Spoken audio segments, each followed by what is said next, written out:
when I'm in resentment, I feel scattered, confused, and like I literally feel like I'm going in a bunch of different directions. Right. Yeah. Right. And it's hard for me to scoop that all back together to a point where I can direct it in a positive, into a positive path. So, going back to this career path change, my initial reaction was confusion, right? But apparently I didn't make it clear that he could come to me and discuss this type of stuff openly, or he's just not that kind of guy, right? But if I sit here angry about something that I asked for, right? Meaning that you put it out there in the universe that this is what it's you in want. it's in my vision for me. Right. But I still have this dis-ease. Wait, not yet. Not like that. Right. Should have been on my turn. It didn't look like I wanted it to. Right. And so when I work with my guys, as we work through, I went up to the hospital and I shared on Thursday, and I try to get across the point that if I want to be free, if you want to be free, at some point we have to evaluate our lives, right? And within that, there are things that happen to us that aren't always necessarily fair, right? There's things that, and it's not about being fair. It's just things happen, right? Fair or unfair, they happen.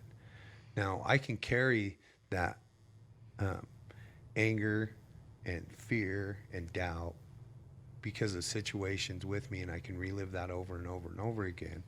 Or I can learn some type of process. Now, you and I, we use the steps of AA, right, or the steps of OA or NA. They're all basically the same thing, same steps, but it's a way of evaluating our lives. And in that is an inventory, right? And it's called an inventory because you take stock of your life. Of your own, your own shit. And I think that that's beneficial for anybody. How did I end up here? Because that's the common question, right, at the bottom rung of our lives.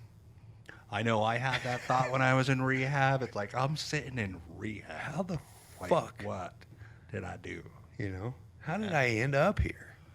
But I do remember, as I was going through those processes and the things that they were teaching me in rehab and the things that I was doing in rehab, it occurred to me even then, these steps would help anybody. They could. Yeah, possibly. I don't need to be an alcoholic to benefit from doing this much self-work. Right. This much inward thinking and putting it on paper and really processing a lot of stuff, So I think that's, one of the benefits of hopefully, this podcast is people will get some of that. There's a crazy amount of energy that goes into holding on to a resentment. Once I understood that, yes, even I have resentments, because in the beginning when I first started cleaning up my life, I didn't really recognize that I did have resentments towards people, places, and things. I didn't. I thought that all the bad stuff kind of I deserved. And I think that's common, that people feel like, well, I was a criminal, or I did this negative thing, or I'm a drug addict, or I harmed people around me. I don't deserve to have resentments.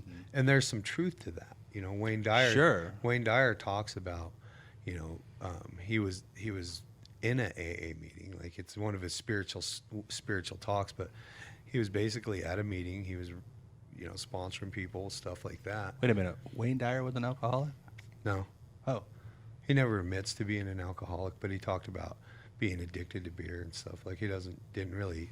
But he went to AA and he sponsored people? Yeah, he actually, there's somewhere in that same speech where he says it seems like the only help, or I want to say he used cure, but I don't agree with that. But it seems like the only thing that works for alcoholics is AA. Interesting. Now, I don't totally 100% agree with that. Right. But he found that the spiritual nature of one alcoholic, one addict, one overeater, one sex addict, one helping another, seems to work when all else fails. Right. Right. And ultimately, that's who came up with the 12 steps. Right. The process that got so many of us sober was another alcoholic. Two You know, alcoholics. two alcoholics, yeah.